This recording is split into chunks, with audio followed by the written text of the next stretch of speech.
Okay, one of the diagnoses that our kids have is something called cortical visual impairment, also known as CVI. Basically what that means is that when vision happens, your eye takes a picture and your brain interprets that photo. The brain's interpretation is broken, the eye is fine. It's very interesting because doctors don't know a lot about CVI, and I think it's because people don't research it because there's really no money, because you cannot fix the brain. But the way that it shows up as a baby is babies tend to avoid faces. They also begin to be more noise sensitive because their other senses start to heighten because the visual sense is impaired. You maybe look at your baby and you're like, it just doesn't seem like they're there. Maybe they're not giving you proper eye contact or tracking items. Or one of the things we noticed with Hazel early on is we had a balcony and she could not for the life of her see us in the balcony.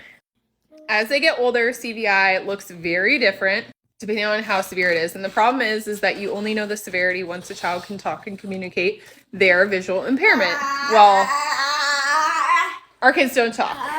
What I can tell you is Hazel has our entire house mapped out without having to use her vision, even though she can see some things. All about the visually complex things. So a big object, a face, she can see, but maybe not the little hairs on my eyelashes. So as far as movement's concerned, this is how it plays out for her.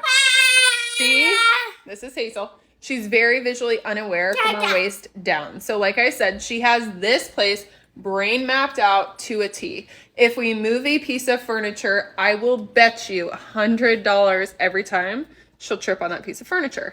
Because here's the thing, when your vision has failed you before, you do not trust it, you trust those other senses, brain mapping, hearing. So it's really important to keep a child with CVI, to keep their environment very consistent. And when you do change things up, to give them a lot of patience and grace. If you have a child with CVI, I would love to connect, because the more that I get involved in the CVI community, the more I know that a lot of people know nothing about CVI.